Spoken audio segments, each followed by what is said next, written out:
The Winnipeg Jets are inching ever closer to a Pierre-Luc Dubois trade, but who knows if it's going to be LA, Montreal, or another contender. Now, my bet is on LA. That's what most of the media and all of the links seem to suggest. But who are the Jets getting back in return? Do we know the trade package? What is the likelihood that this deal goes through? And why are we still waiting for the announcement? All of this coming right up on tonight's episode of Locked On Winnipeg Jets. You're Locked On the Hockey Jets, your daily podcast on the Winnipeg Jets. Part of the Locked On Podcast Network, your team every day.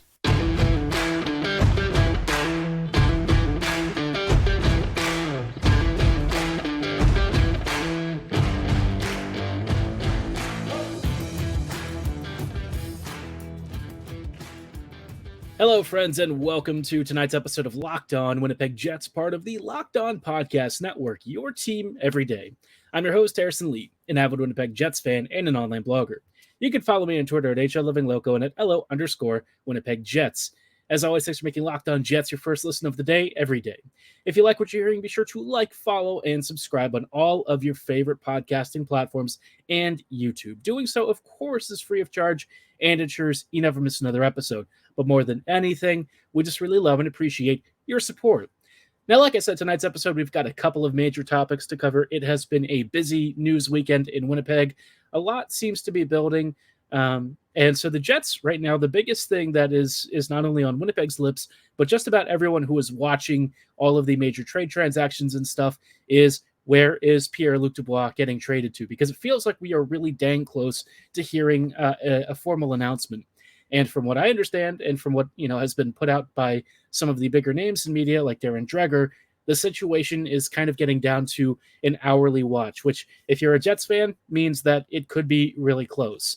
And intriguingly, we heard a package sort of take shape over this past weekend. And it looks like it's going to be Pierre-Luc Dubois and Jansen Harkins for Gabriel, Vilardi, and Alex Iafallo. But intriguingly, that's not the only part of the package. It sounds like there might be another player of some sort on the younger side who could be included from the Kings, while the Jets are preparing something else as part of their exchange. So a lot of different moving parts here. In terms of what the Kings are getting, Harkins, we know, has been lighting it up for the Moose, but in terms of NHL production, hasn't always been capable of consistently putting it together. I still hold out hope that I think he could be a really solid middle six rotational option, but asking more from him might not yield results. That said, I think the Kings are a very interesting gamble, and as like a really cheap toss-in for a contract balancing situation, I feel like he could be maybe like the Mikey Eisman sort of trade for the Kings, but is he really going to be a major role player? Probably not. The centerpiece, of course, the big chimichanga, the one that everyone is focusing on is naturally Pierre-Luc Dubois. And Dubois, the only holdup with this whole trade seems to be what his contract status is going to be. There are questions over whether he signs maybe a short 1-year deal before committing to like an 8-year deal with the Kings, or if they just go in immediately long-term as part of a sign-in trade. So very interesting question cap-wise. I think if you're the Kings, you're not liking the idea of the 1, then the 8, because not only is he going to be older, you're also risking that he doesn't re-sign after this upcoming season. The cheeky little thing about that is, if he decides he doesn't like the Kings, he can just up and dip when he hits UFA status. And that 1-year contract situation does not give the Kings a lot of time to work with. So LA, I think, is more inclined to do this long-term, and if I'm the Kings, I would certainly be looking at that avenue too. I can't see a scenario where they would buy in heavily with only 1 season of Dubois, confirmed, right? They need to have him locked up long-term, and I think Pat Brisson, who's doing the back-end negotiations on Dubois' behalf for his contract stuff, is probably aware of that too. And so far, he's been playing ball, so something to keep an eye on as the Kings try to hammer this out. In terms of the roster return for the Jets, Gabriel Vilardi and Alex Iafallo are very interesting players for a couple of reasons. Gabriel Vilardi is one of my favorite Kings prospects from the past few years. I feel like Vilardi has always been one of those guys who's a super creative force, very dynamic on the puck, but the biggest problem for him was really just staying healthy. He's had some injuries that look like they would almost derail his entire career. I was actually thinking he would never make the NHL. I was really worried about it, I was hoping it happened, but you were kind of concerned that based on like the severity of the injuries he's had, the surgeries he required, and the very long rehab process, there was a chance that he might not even crack the lower pro ranks. But thankfully, he stayed healthy. He got through the AHL, really put up good numbers there. And since joining the Kings over the past couple of seasons, he's looked really special. This year, I think, was really one of his big career years, a big breakout season. And Vilardi looks primed to take that next step as he continues to mature and develop. He's got very solid defensive impacts. He's got a great shot, and he puts up pretty good scoring and counting results if you're the kind of person who really thrives on that. Now, Iafallo is the one who's probably been overshadowed a little bit, in part because Iafallo, he's not cheap, right? He's not super inexpensive. He's over $4 million. He's signed for like 2 more seasons. And look, you're looking at a guy who's probably more in the Niederreiter camp. But I've always felt that Iafallo was maybe a little bit underappreciated. I think he's a very smart player. He always seems to find dangerous areas. And in terms of like creating shots and getting in close, he's not half bad. Now, does he fit Winnipeg's long-term picture? Probably not. He's like 30 now. I feel like his role is going to be one of those middle six Niederreiter types, but maybe doesn't have the same offensive punch that Nino brings. That said, I think he's pesky. I think he'll be a nice energy kind of player. And again, for a guy that's basically a cap dump, it really could be worse. Now, as far as what other players are going to be included on either side of this trade, that is still a huge question. I've seen lots of people speculating whether it's Carl Grundstrom, Jarrett Anderson-Dolan. I've even seen Quinton Byfield being mentioned, and you can cross off Byfield already. That's not happening. I think it would have to be him as like the centerpiece of the trade rather than Vilardi. But other prospects, Grundstrom, Kupari, some of these other players, yeah, you're basically getting a punt on like a middle six player, most likely, maybe even a bottom sixer if things are really limited. But otherwise, I think you're kind of getting the sense that it's really Dubois for Vilardi and Iafallo. And in terms of like a staying competitive kind of trade, it's good. But in terms of what I think the Jets should be doing, not so sure I love the direction of trying to be like, present with competitiveness and here and now players. But the Jets are going to Jets. I get it. At least if you're going to be competitive and try to stay competitive, you could do a heck of a lot worse than Vilardi and Iafallo joining your team. Now, this has not been the only move that's kind of caught my eye. Some stuff has been happening around the Bruins, and it might mean very big news for the Winnipeg Jets as they prepare to try and find a new home for Mark Scheifele. We'll dive into all of that in just a moment. But before we go any further, I do want to shout out our friends and partners at eBay Motors. For a championship team, it's all about making sure every player is the perfect fit. And it's the same when it comes to your vehicle. Every part has to fit just right. So the next time you need parts and accessories, look no further than eBay Motors. With eBay Guaranteed Fit, you can be sure every part you need fits just right the first time. Just add your ride to My Garage and look for the green check mark to know the part will fit, or you get your money back guaranteed. Just like in sports, confidence is the name of the game, and that's very true when you shop with eBay Motors. Thanks to their selection of over 122 million parts, you'll always be back in the game in no time whatsoever. It's easy to bring home a win when the right parts are guaranteed. So get the right parts, the right fit, and the right prices, all at ebaymotors.com. Let's ride. eBay Guaranteed Fit is only available to U.S. customers. Eligible items only. Exclusions do apply. Hello, friends, and welcome back to this episode of Locked On Winnipeg Jets, part of the Locked On Podcast Network, your team every day. Everydayers, thank you so much for rejoining us on tonight's show as we dive into some of the recent trade rumors and stuff and some of the major roster transactions. Obviously, it's been a busy weekend for the Jets as they apparently have in media speak a lot of irons in the fire. But if you've listened to Shovel Day Off, those are his words. So Winnipeg is very famous for having a couple of phrases that Chevy uses when he's talking about trades. That is a big one that he likes to use. One iron in the fire might be Scheifele, though. That one, I think, is starting to really gain steam. Saravalli or Dreger, one of those guys, reported that it sounds like things are starting to really heat up on the Hellebuyck and Scheifele fronts, especially as the Dubois trade is kind of nearing its conclusion. That deal looks like it's close at hand. It looks like the contract terms are just the part that's still outstanding, but all of the framework for the actual trade itself looks like it's pretty much in place. That just leaves a couple of other expiring free agents, and Scheifele and Hellebuyck are two of the biggest ones for the Jets.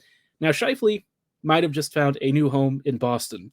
Why Boston? Well, it sounds like Patrice Bergeron might be nearing retirement. David Krejci also nearing retirement. And with that Bruins team definitely getting on the older side, they made a bit of a trade to try and clear some cap space. They sent Taylor Hall and Nick Foligno to the Chicago Blackhawks in exchange for Ian Mitchell and Alec Regula. Obviously, this was basically just getting rid of Hall and Foligno for cap space. Taylor Hall was making like $6 million a season in cap hits. So obviously that is a pretty big space that now opens up just about the amount that you need for Mark Scheifele. And I think Scheifele for the Bruins is actually like a perfect fit. You need an elite attacking center. And look, you're going to disagree, some of you at least. You're going to say, oh, Scheifele's not elite. He's not that good. But let me tell you, when Mark goes to Boston and gets away from this Jets team, he's going to hit another career resurgence. The dude showed, like half of it this season, right? And he still scored like 41 goals. He had a no-show second half, and again, still scored 41. Imagine what he's going to be like with a Bruins team that's better, deeper, and is going to give him more incentive to really push and fight for every game.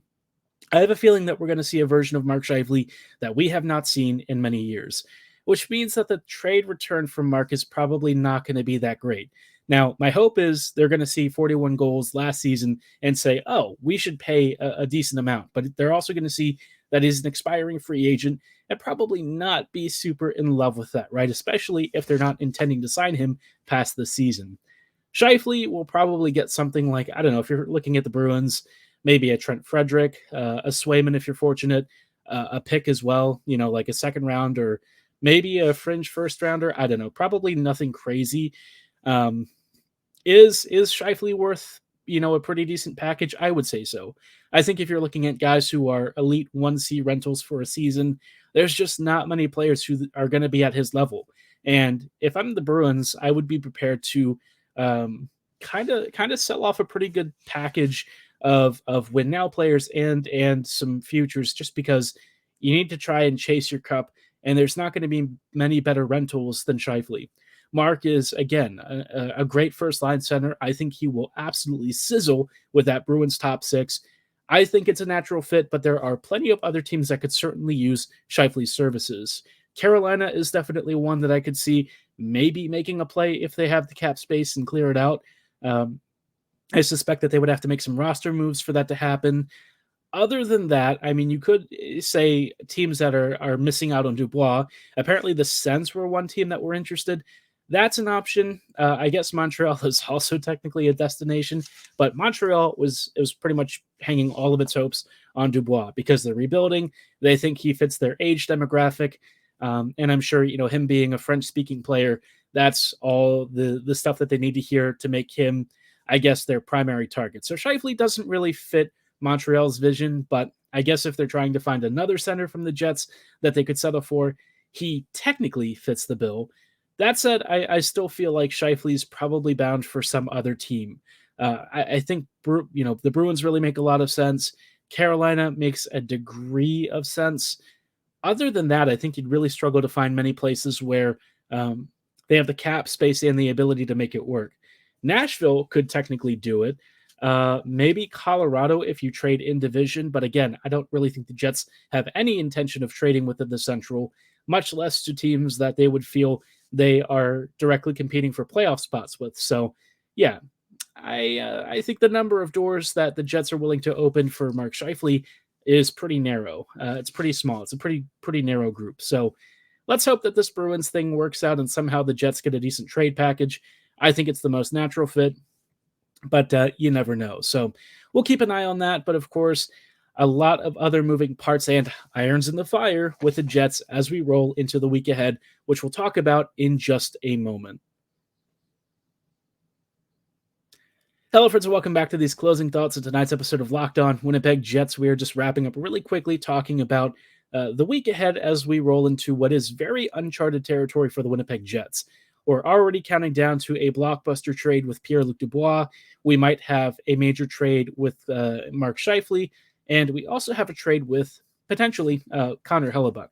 Now, somebody on YouTube who's a Devils fan, apologies, I don't remember your username, but you were talking about some different packages for Hellebuyck and what the Devils could offer. And I know that one name that has popped up a couple of times for the Jets is Akira Schmid. Now, Schmid is certainly a fun goalie. He's shown flashes of greatness for the Devils, had a couple of really late season solid outings that I think probably turned at least a few heads and caught some attention. My thing when it comes to goalies is that oftentimes when you're dealing with them, super volatile in terms of performance, right? A short, hot spell from a goalie really doesn't sell me, at least on their viability long term. With starters, you want consistency, you want a pretty good level of performance, and Schmid just doesn't really have a track record yet. He certainly could down the road, and I think that's the real gamble, right? Is Schmid more than just a guy who has a couple of really nice starts, or is he a guy who is most likely, going to be stuck in that backup role until maybe he pieces it together one day and surprises and ends up on a team for a season or two being the starter? I don't know if he's really good enough for the Jets to kind of want to gamble on that. Now, in terms of what the Devils could offer instead, if they're chasing Hellebuyck, I would have to say, Holtz, which was mentioned, is probably one of the more exciting options. Alex obviously hasn't had the start to the NHL lifestyle that I think he was probably hoping for, but he's also been jerked around a bit. I think in terms of development, the way that the Devils have kind of handled Holtz has been a little bit questionable. But I say that as a Jets fan, which is really ironic because, let's be real, the Jets don't have that great of a prospect development process that has been demonstrated. We know that the Jets, generally speaking, have struggled to graduate guys to the pro levels. So, far be it from a Jets fan to say how the Devils are doing, but long and short of it is, I feel like Winnipeg is going to be looking more for, a top prospect like, say, Nemitz. And I know that is not popular. I'm sure the Devils do not want to make that deal. But New Jersey is also kind of in that win now window. And if they're committed to signing Hellebuyck past the season, maybe they do overpay a little bit and go for a major prospect swap. I don't know if that they're, I don't know that they're necessarily thinking of that, but hey, I think there are some legitimate options. And in terms of like a variety of stuff that the Devils could offer, New Jersey's probably one of the prime teams positioned to really make a compelling trade package for the Jets. So I do think that there's congruency there. I think that there's a natural meshing of needs, but I think the biggest question is, what are the Devils willing to give up, especially if they don't intend to resign Hellebuyck past this year? If they're not locked in to a big contract, then I don't know that the Jets are going to be able to get a lot out of that trade deal. But something to keep an eye on. I mean, there's plenty of teams that could technically use Hellebuyck, but I think when it comes to teams that I can see affording him, I would say New Jersey's probably in the driver's seat for that trade. Now, one thing I do want to circle back to a little bit is Dubois, because he also had some other speculation. Montreal apparently has kind of re-engaged on his trade discussions, and supposedly the Ottawa Senators have kind of peeked in and are interested. But a lot of this could be the Jets trying to ring out a last few trade offers as they are pushing this Iafallo and Vilardi package. That seems to be the one that's being touted. That seems to be the most popular deal. And I think in terms of what the Jets are looking for to stay competitive, it probably fits their needs better than what we'll see with most of the other trade packages. In terms of how I feel about all of this, I'm pretty mixed. I think that I personally would favor a rebuild rather than a very kind of halfway retooling. I think the Jets need to focus more on the future, but let's be, clear. If their objective is to win now, and I'm evaluating from that, then this trade and some of the other moves that they are planning to make are objectively good. I'll be honest. The trade returns so far look pretty good. I mean, if your goal is to play now and be competitive, I really can't hate the returns. I mean, Vilardi is a player I'm a big fan of. I've liked Iafallo for many years. I think he's surprisingly underappreciated. And whatever other, young players that the Kings might throw in could legitimately be really nice rotational options in the depth ranks, especially because the Jets traditionally don't have a lot of finishing talent down there. So something to keep an eye on. I think, like Chevy said, he's got many irons in the fire, but usually it narrows down to like one or two irons at the end of all of it. So let's hope the Jets come out on the winning end and have a nice burning hearth for us when we get back home to Winnipeg hockey. But Let me know your thoughts on all of the trade speculation, your final predictions for a trade package. Drop them in the comments below or at my social medias at HLivingLoco and at LO_Winnipeg Jets. For tonight's episode, though, that is all the time that we have. I thank you so much for making Locked On Jets your first listen of the day every day. I encourage you to hit like, follow, and subscribe on all of your favorite podcasting platforms and YouTube. But as always, thanks so much for listening. Have a great night, and go Jets go.